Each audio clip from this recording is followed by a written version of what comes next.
Those of you who are in your classroom, on your phones, as an example, while the lesson is happening, you know, when this year passes, when this year is over, you who have been disruptive in the class, okay? At the end of this year, you are going to be out of the classroom. So me as a teacher, it doesn't bother me, because you're going to be out anyway. All we have to do is tolerate you until the end of the year, and you'll be gone. A 30% pass mark was determined not because it was good for the student. A 30% pass mark was decided upon not because it is good for you. It is not good for anyone. But you know why it was decided that 30% should be the minimum mark? To get us out. Put it here. Oh, me. The 30% pass mark, you are right, was decided upon to get you out of the system. You get that? Yes?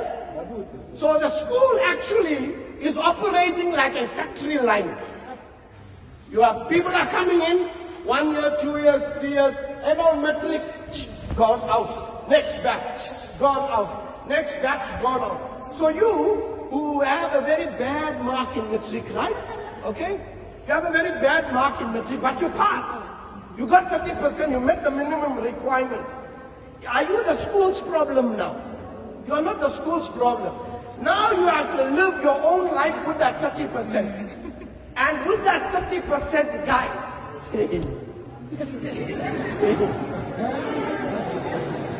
you can't do anything with that 30%. Yes.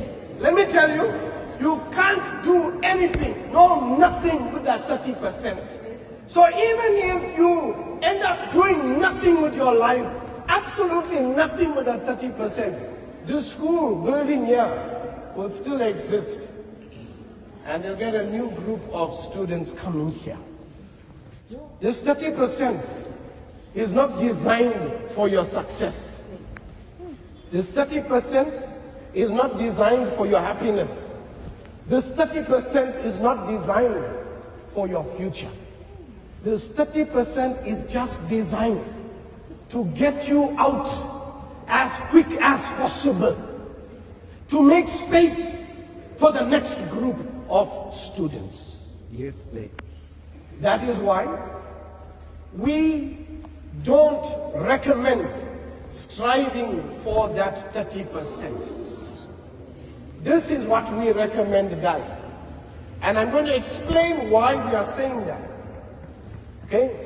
We believe that every student, and I mean this, when I say every student, I mean you, okay? I mean you. Every student should strive and aim for an A. Because aiming for an A and landing on a B is better than aiming for a B and landing on a C, even though a C is better than a D. Now here's the thing. You know why we advocate this? Here's the interesting part. You see, when you aim for an A,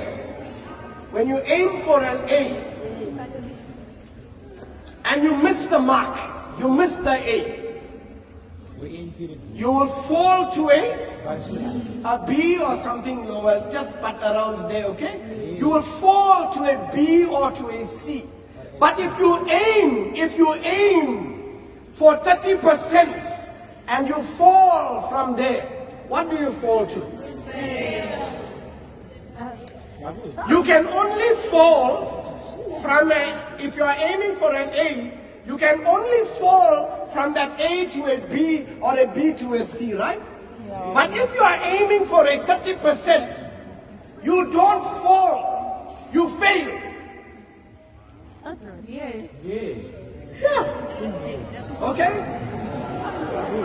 So, let me tell you, if your goal is to pass matric with a 30%, you will be struggling in your life for the rest of your life. So you need to do what you need to do in order to aim for a higher grade. Okay? So here's the thing. Let me tell you. Some of you will say, oh, but you know, my parents are like this, that is why it's so hard for me to do so well. Some of you will say, oh, but we don't even have food to eat, how are we going to have time to study? Some of you will say, oh, but I'm so poor, I don't have the privileges of others. Some of you will have so many reasons why we cannot do better. But you know what? When you finish matric, nobody cares whether you have food to eat. Nobody cares whether your parents are alcoholics or addicts or bad people. Nobody cares whether you are poor. You will be suffering alone. The onus to improve the future for you is only in your hands.